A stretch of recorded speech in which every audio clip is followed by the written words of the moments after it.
The development of the Thermo Fisher Scientific QE UHMR has quite some history. Our first product for native mass spectrometry, Executive Plus EMR, already demonstrated increased resolving power, mass accuracy and sensitivity. We had to make modifications to the already commercially available Q Executive to make it really optimal to get these large protein ions also going through the mass spectrometer. The transfer of these ions from the source into the Orbitrap had to be optimized, and that led to the introduction of the extended mass range instrument. We kept on developing, and then this year it has come to a really new breakthrough in the analysis of large protein assemblies, and that is with the introduction of the UHMR this year.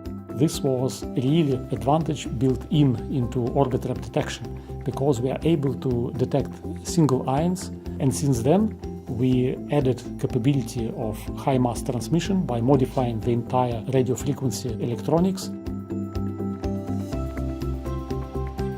For us, it's really been a game changer for mostly two reasons. First of all, the sensitivity and the mass resolution has increased a lot. We can now record in a matter of seconds or minutes.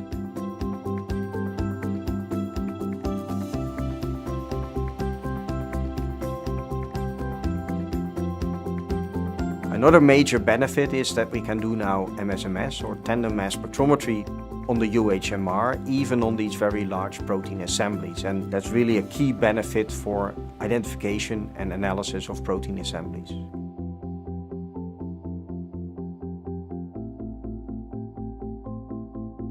If you look from the side of customers which will be benefiting from this product, we could broadly separate them into two groups: university researchers, who are always attacking new problems and complexes which were never or rarely measured before, and biopharma researchers who are mainly dealing with biopharmaceuticals. For both of them, we are offering orders of magnitude higher sensitivity, which converts into much lower requirements on the sample size. We offer much higher resolving power, which allows unprecedented detail in resolving antigen interactions and binding between proteins, and also detail which you frequently cannot see with other methods, whether it is crystallography or single particle electron microscopy. And this is where native mass spectrometry becomes a complementary method to all those great methods of structural biology. I think the most important feature set for me is this combination of ability to look into larger and larger complexes with very high resolution, combined with ability to precisely control amount of energy that we deposit in those complexes. And this combines back end of the instrument, the Orbitrap analyzer, with the front end, the source and interface from atmosphere to vacuum, where a lot of important processes are taking place. In our lab, it's not only a big lab in number of people, it's also a big lab in number of instrumentation, and then especially mass analyzers. On the latest count, we had more than 20. This is heavily dominated by instruments of Thermo Fisher Scientific. That's not only because it is our lab, I think it also shows that they are the key developers, certainly in the last 2 decades, of new mass analyzers. And of course, the Orbitrap has been very substantial for that development. Certainly for native MS, in the last 5 to 10 years, we have switched very much into the Orbitrap for mass analysis.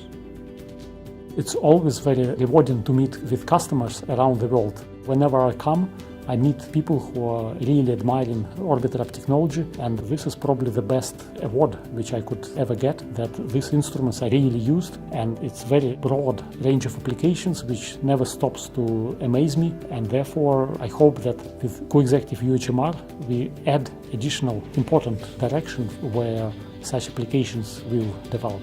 The future of mass spectrometry in structural biology is not only bright, developments always continue, and it's clear what we want to achieve. We want to study how cells function, how molecules of life are governing life, and that means that we want to study as many different protein assemblies as are present in the cell, and we know that within the cell all these proteins are interacting with other proteins all of the time. And to get a real glimpse of that field, we need better and better tools, and I think mass spectrometry is going to be really part of that. It's an essential pillar of the field in the future.